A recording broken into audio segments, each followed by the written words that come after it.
So today we're going to be talking about your heart chakra and how to live an open-hearted life. So you've heard heart-centered living and you've heard about, living from the point of view of what it feels like to have your heart lead the way. Well, when we go through divorce or separation or heartbreak, it's very hard to live a heart-centered life or to just walk through life in a heart-centered way because we have a heart armor around our heart protecting it because you've just been wounded. So it's very normal to feel very shut down and not ready to share your heart again with anybody.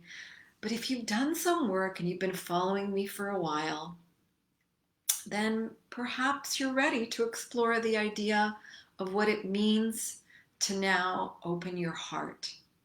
So today I want to share with you the knowledge around what this heart chakra and heart opening life kind of looks like. As a Reiki master, I focus on energy. Our body is energy. And if we are blocked in certain areas of our body, in particular our heart, we've shut down our heart chakra, right? Like I mentioned before, we have a heart armor around. And that essentially means that you are shutting down all of your love from getting out to the people that you want it to get out to. And then you're also not able to receive love because then you are filtering it through the stories that you are telling yourself around why you can't open up again. That's a whole other can of worms, or a Pandora's box. But today, I really, I really want to explore what the heart chakra is all about, why it's so important to understand what this area is for us living in this life and living in the repair of trauma and heartbreak, how we are constantly invited, constantly challenged to open our hearts to the people around us. But when we are ready to start a romantic relationship, it's a little different. Because, of course, you can open your heart to your children and your family members because it always was there. There was always some form of love and connection. Although you still might have some blockages around your family as well. But I'm really focused around your romantic life, your love life. And of course, most of us have some sort of block around our heart. And it's our challenge to try to heal the heart, first of all, find forgiveness, and then slowly start opening our heart again.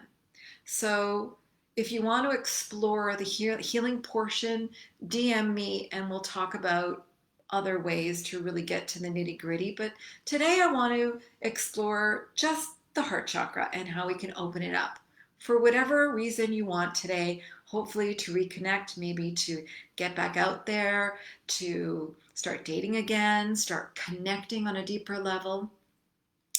But there's a caveat to the information I'm going to be sharing with you today. If you are still running from a program of victim, resentment, maybe you're cynical, maybe your story is that you're never going to find somebody and I'm just going to try it anyways. It doesn't matter how many practices you do, if you don't get to the core of those stories and the core of your wounding story and try to heal it from that level, you're still not going to connect the way you want to.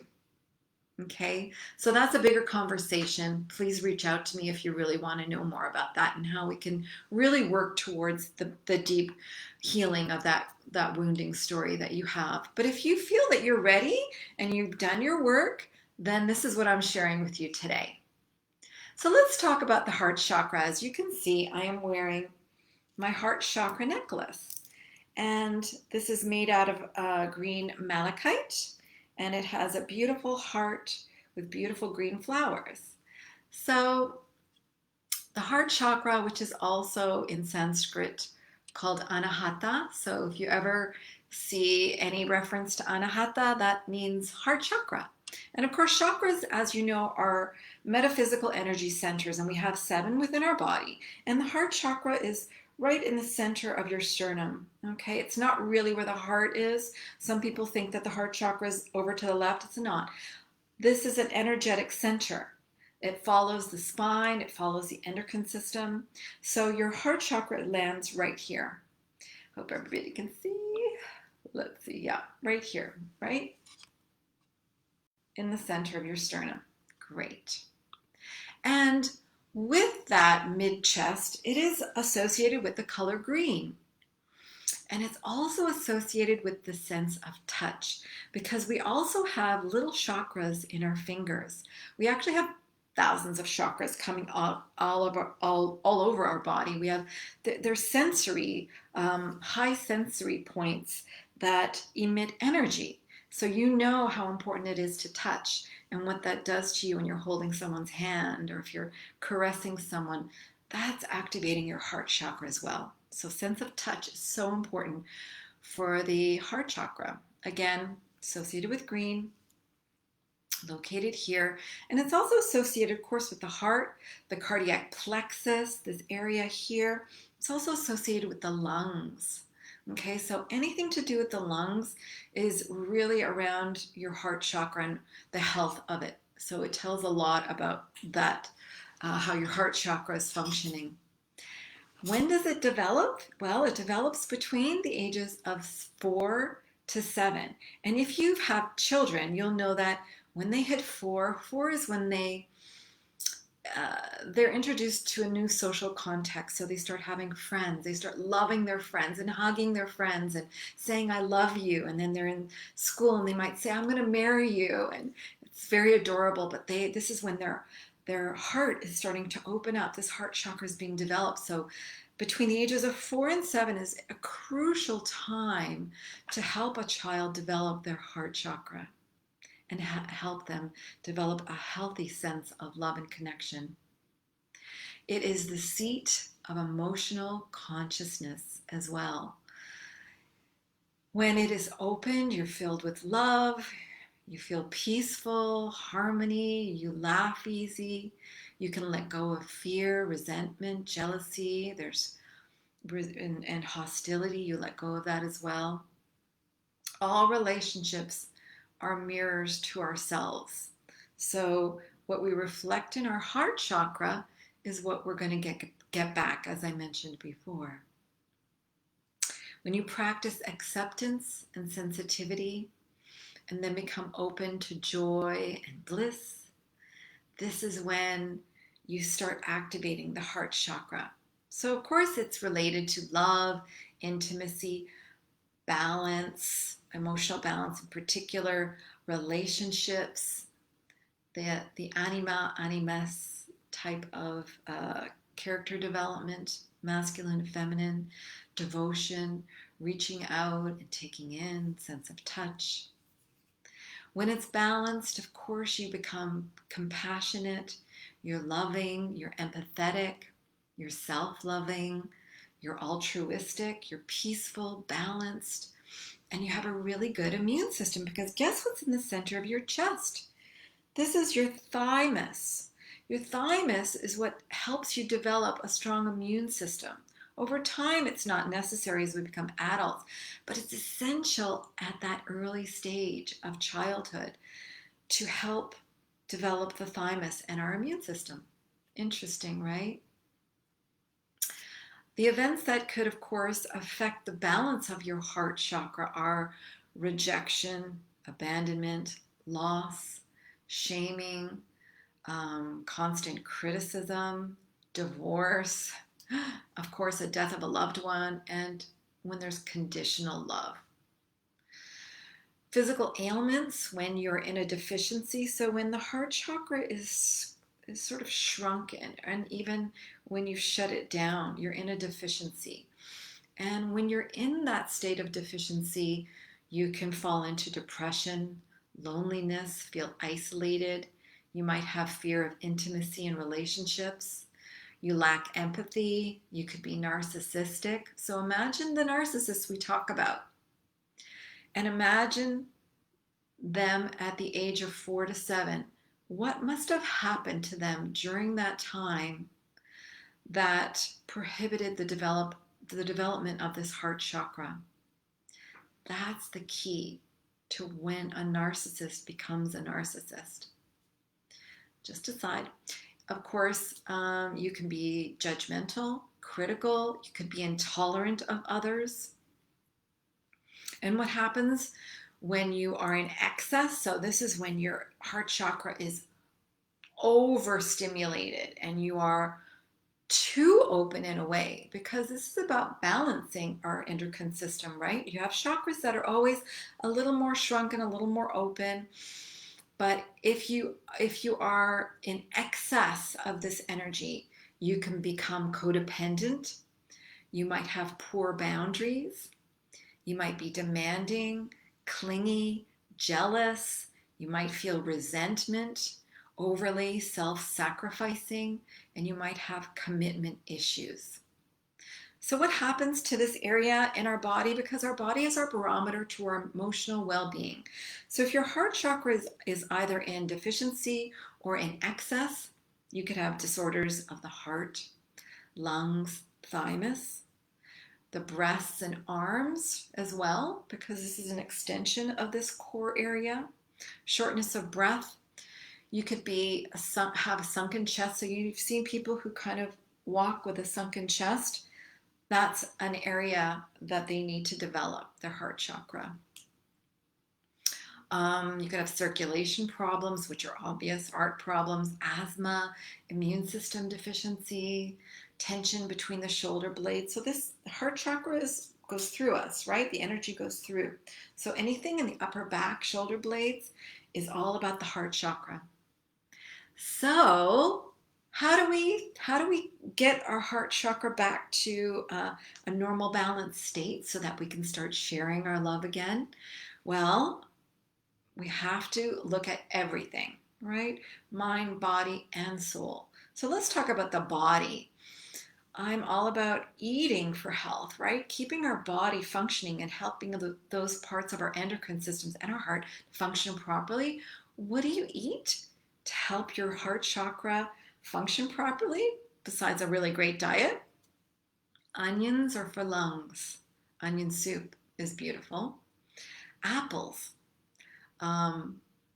It's fantastic because it has this flavonoid. In particular, it's called kaolin, and it's been shown to open up our airways. Cantaloupe and other high vitamin C fruits and veggies, carrots, apricots, green peppers, sweet potatoes. And of course, although caffeine's not good for you, caffeine is great because it actually opens up your airways. So if you're not breathing properly, if you're having a stressful day, a little bit of caffeine might just help open your chest, and that helps activate and open up your heart chakra. Okay? So other foods, salmon, because it's the color of your heart. And of course, it has all the amazing omegas and good healthy fats and all the other nutrients. Walnuts, raspberries, chickpeas, and legumes are also great foods to help with your heart chakra. Keep your heart functioning. So how do we open up our heart as well with our mind now? So that's our body. Eating those foods is really important.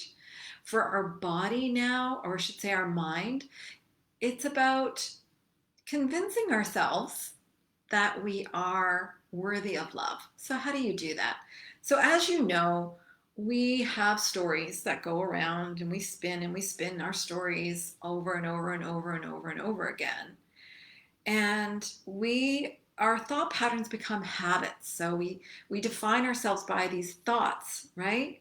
That are really just habit forming. They're just thoughts. They're not truly who we are. But our brain convinces us that we're unworthy, we're unlovable, people aren't picking us. You know, the good men that I want aren't coming to me. So that's a habit that forms in your mind because you have a particular story. So we have to reframe our story with an affirmation. And these affirmations, when done correctly, are proven to switch you into this new frame of mind. So I want you to say this to yourself every morning. I am worthy of love and bliss. I am loving to myself and others. Okay, two little things in there. I am worthy of love and bliss. I am loving to myself and others. I am worthy of love and bliss. I am loving to myself and others. And I want you to say this affirmation in the morning as soon as you wake up and at night. Okay, saying this to yourself constantly is the key. Okay, so constantly reframing. I am worthy of love and bliss. I am loving to myself and others. And of course, there are tons of other practices. There's breathing exercises, which are fantastic. Pranayama yoga, of course, breath work with yoga. Laugh therapy is one of my favorite things to do. So laugh more. Laugh, laugh. It just activates the energy in your chest and opens it up. Of course, journaling is also an amazing thing. And I want you to now just join me in one of my favorite practices that I do pretty much every morning because I want to live a heart-opened life, not just a heart-centered life. I want to live knowing that my heart is open to receive, open to any possibilities, open to love. And I also want people that I come in contact with to feel the love that I have for them. So what I do is every morning, very quickly, do this with me. Just close your eyes. Take 3 deep cleansing breaths in through the nose and out through the mouth. In through the nose and out through the mouth. One more in through the nose. Just feel your chest rise and out through the mouth. And now this time I want you to imagine a green light as you inhale, coming in through the top of your head. And this green light travels down to your chest area. And now focus your attention on the chest area and that heart chakra area in the center of your chest as you breathe in. Imagine breathing in white light and exhaling green, beautiful grass, green, luscious foliage. The heart is your garden. Every time you breathe in, you are giving it nutrients. You're giving it oxygen to grow and flourish and blossom into amazing, beautiful flowers and trees. Every time you inhale, inhale the green light and exhale the green light. Inhale the green light and grow your garden and exhale the green light. Imagine that area as the green light is forming and getting healthier and thicker and more vibrant, and you're feeling the garden growing in your chest area. Imagine that green light just permeating outwards from your chest into your aura. And your aura is the space all around your body, about 3 feet from your back to your front, from above your head to below your feet. And I want you to do this at least 10 times in the morning. But with me now, we're going to take just 2 more deep breaths in and exhale that beautiful green light into your aura. And let it continually grow. The green grows outer and it dissipates as it continues to grow beyond your aura, beyond the 3 feet, and out into the universe and to everyone that you come in contact with today. One more time. Inhale and exhale the beautiful green light from your garden in your chest. Let it expand, let it fill your aura with that loving green energy, and let it continue to flow outward as it opens up the possibilities of your love reaching everybody that you come in contact with, and you receiving the love from anyone you choose to be in contact with. Slowly open your eyes and come back. I hope you enjoyed that. Try to, in your meditations and in your daily practices, do it every morning. And do it anytime during the day as well if you feel called to do that. And don't forget to eat for your heart, to reframe how you see yourself in love by repeating that mantra that I mentioned earlier, which is, I am worthy of love and bliss. I am loving to myself and others. Write it down, post it everywhere, and continue to live a heart-opened life. If you have any questions about how to really heal your heart and your wounding story, please message me and let's get on a call and figure out what you're struggling with. Okay? Have a wonderful rest of your day.